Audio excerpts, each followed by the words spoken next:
सभी को नमस्ते और गुड मॉर्निंग। मैं आपकी टीचर आज रसायन शास्त्र यानी रसायन विज्ञान की फर्स्ट इकाई रसायन की कुछ मूल अवधारणाएं को शुरू करने जा रही हूँ। तो रसायन विज्ञान को हम शुरू करने से पहले हम जानेंगे कि रसायन विज्ञान के जनक कौन हैं। रसायन विज्ञान के जनक हैं एंटोनी लॉरेंट लेवोजिए को कहा जाता है। रसायन विज्ञान के जनक एंटोनी लॉरेंट लावेजियो को कहा जाता है।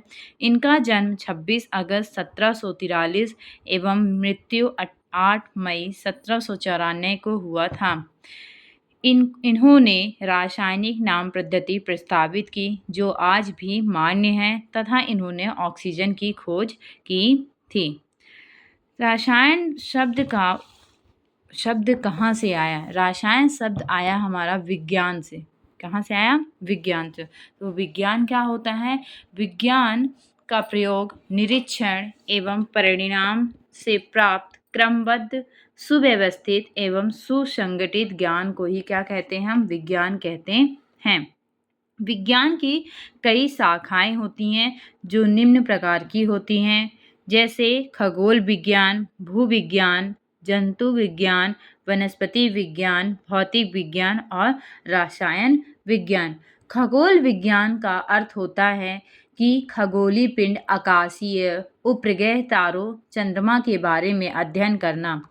और भूविज्ञान का अर्थ होता है कि पृथ्वी, पहाड़, पठारों के बारे में अध्ययन करना। वनस्पति विज्ञान का मतलब पेड़ पौधों के बारे में अध्ययन करना। जंतु विज्ञान का मतलब कि जंतुओं के बारे में अध्ययन करना होता है। और भौतिक विज्ञान का अर्थ होता है प्रकाश, लाइट, विद्युत प्रकाश, करंट, इन सब के बारे में अध्ययन करना। तथा रसायन शास्त्र क्या कहलाता है? रसायन शास्त्र प्राकृतिक विज्ञान की वह शाखा कहलाती है। रसायन शास्त्र का अर्थ वह होता है प्राकृतिक विज्ञान की वह शाखा जिसके अंतर्गत हम अणु, परमाणुओं की संरचना, गुणधर्म तथा ऊर्जा से होने वाले काफ़ी प्रभावों के बारे में अध्ययन करते हैं। क्या कहलाता है आपका? रसायन विज्ञान कहलाता है।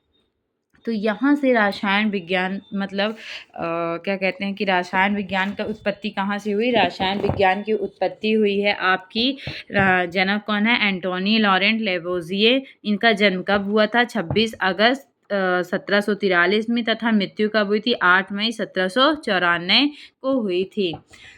तथा रसायन शास्त्र में आपके कुछ, अगर हम रसायन शास्त्र पढ़ रहे हैं तो हमें छोटी छोटी बातों को ध्यान से यानी बेसिक चीज़ें हमको याद रखनी पड़ेगी। तो जैसे है पहला टॉपिक है आपका परमाणविक अणु और रासायनिक अंकगणित, दूसरा है आपका मोल परिकल्पना, तीसरा है आपका प्रतिशत संगठन और आणविक सूत्र और चौथा है आपका महत्वपूर्ण परिकल्पनाएं। परमाणविक का मतलब परमाणु क्या होता है, अणु क्या होते हैं, तत्व क्या होता है, यौगिक क्या होता है।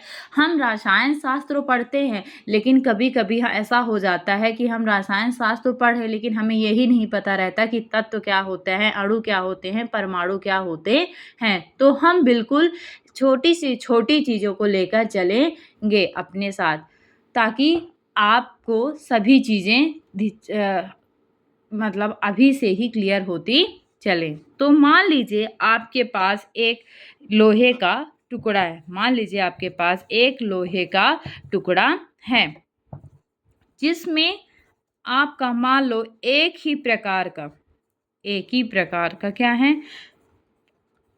परमाणु क्या है? एक ही प्रकार के परमाणु हैं।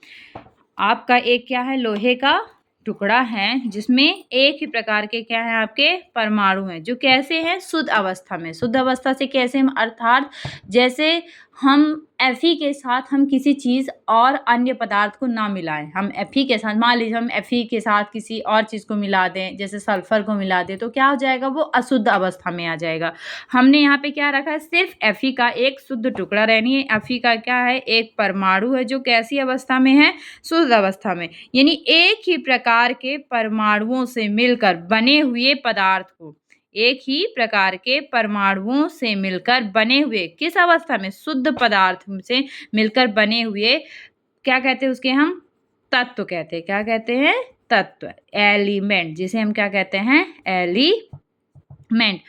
मतलब एक ही प्रकार के जो परमाणु होंगे वो कैसे होंगे? शुद्ध अवस्था में पाया जाता है, ऐसे कण को हम क्या कहते हैं? तत्व कहते हैं। और इन्हीं तत्वों के बीच में एक छोटा सा सूक्ष्मतम कण पाया जाता है। इन्हीं तत्वों के बीच में शुद्ध अवस्था में एक छोटा सा सूक्ष्मतम कण पाया जाता है, जिसे हम कहते हैं परमाणु, अर्थात जिसे हम कहते हैं आइटम। क्या कहते हैं उसे हम? आइटम। क्या समझा आपने? हमने क्या लिया? एक लोहे का टुकड़ा लिया। एक लोहे के टुकड़े में हमने एक ही प्रकार के परमाणु रखे। कैसे रखे? एक ही प्रकार के परमाणु, जो कैसे हैं? शुद्ध अवस्था में हैं, जिन्हें हम क्या कहते हैं? तत्व कहते हैं। और उन्हीं तत्वों के बीच में कोई सूक्ष्मतम एक छोटा सा कण पाया जाता है, जिसे हम क्या कहते हैं? परमाणु कहते हैं। क्या कहते हैं? परमाणु यानी आइटम। मान लीजिए ये आपका क्या है? Fe। क्या है? Fe। Fe की अभिक्रिया अब हम ये Fe लिखा, तो इस Fe को हम क्या बोल सकते हैं? तत्व भी बोल सकते हैं और परमाणु भी बोल सकते हैं। क्या बोल सकते हैं? तत्व भी बोल सकते हैं और परमाणु भी बोल सकते हैं। रही बात जब हम किसी भी रिएक्शन को कर रहे हैं, तो हम तत्व या परमाणु क्या बोल रहे हैं, इससे हमें फ़र्क नहीं पड़ता। लेकिन आपको ये पता होना चाहिए कि यदि आप Fe के साथ ऑक्सीजन की रिएक्शन करा रहे हैं, अभिक्रिया करा रहे हैं, मान लीजिए आप Fe की रिएक्शन किसके साथ करा रहे हैं?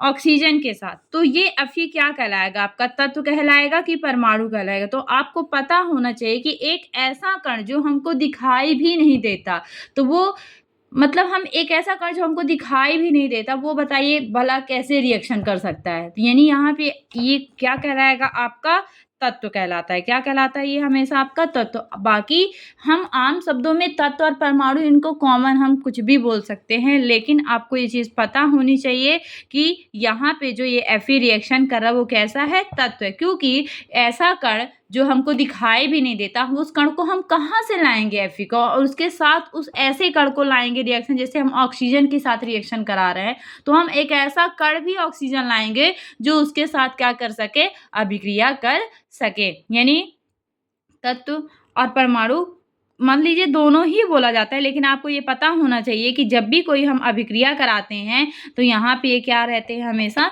तत्व रहते हैं। यानी हम Fe की रिएक्शन O2 से कराएंगे तो क्या बनेगा? आपका FeO। अब यहाँ पे देखिए आप, एक या एक से अधिक तत्व है, यानी एक ये Fe हो गया और आपका यहाँ पे क्या हो गया? ऑक्सीजन हो गया। यानी जब एक या एक से अधिक तत्व आपस में मिलकर किसी नए, कह सकते हैं कि दो या दो से अधिक परमाणु आपस में मिलकर किसी नए पदार्थ का निर्माण करते हैं, तो उसे हम कहते हैं अणु। क्या कहते हैं? अणु, जिसे हम कहते हैं मॉलिक्यूल। क्या कहते हैं? मॉलिक्यूल। तथा इन अणुओं का जो संग्रहालय होता है, यानी मान कह दीजिए कि अणुओं का जो समूह होता है, मान लो सभी FeO, FeO, FeO हो, क्या कहलाएगा? आपका कंपाउंड। क्या कहलाता है? आपका कंपाउंड यानी यौगिक। आपने पढ़ी होगी छोटी क्लास में, दो या दो से अधिक पदार्थों से मिलके जो बने हुए पदार्थ को क्या कहलाते हैं? आपके यौगिक कहलाते हैं। हाँ, अब हम यहाँ पे क्या कर रहे हैं? यानी अणुओं का जो समूह होता है वो क्या कहलाता है? आपका कंपाउंड यानी यौगिक कहलाता है। तथा दो या दो से अधिक जब परमाणु आपस में मिलते हैं, तो क्या तैयार होता है? आपका अणु यानी मॉलिक्यूल तैयार होता है। देखिए, तत्वों के जो कई प्रकार के तत्व होते हैं, जिनमें एक छोटा सा सूक्ष्मतम कण पाया जाता है, जो कैसी अवस्था में पाया जाता है? शुद्ध अवस्था में पाया जाता है। उसे हम क्या कहते हैं? आइटम यानी परमाणु। तथा एक ही प्रकार के परमाणुओं से मिलकर बने पदार्थ को हम क्या कहते हैं? तत्व यानी एलिमेंट कहते हैं। तो ये तो हो गया आपका तत्व, परमाणु और अणु और यौगिक। आपको ये चीज़ क्लियर हुई कि तत्व किसे कहते हैं, परमाणु किसे कहते हैं और अणु किसे कहते हैं, यौगिक किसे। रसायन शास्त्र में सबसे ज़्यादा ज़रूरी है कि आप कैसे पहचानेंगे कि तत्व कहाँ होता है। तो तत्व, ये जो आपको दिख रही है आवर्त सारणी, ये छोटे छोटे सिंबल्स दिख रहे हैं, ये हैं आपके कण, यही आपके कहलाते हैं तत्व और परमाणु। ये जो आपको दिख रहे हैं छोटे छोटे सिंबल्स, ये आपके क्या कहलाते हैं? तत्व और परमाणु। तत्व और परमाणु, इन्हीं तत्वों और परमाणुओं का आपको द्रव्यमान ज्ञात करना है। किसी भी तत्व का द्रव्यमान ज्ञात करना है।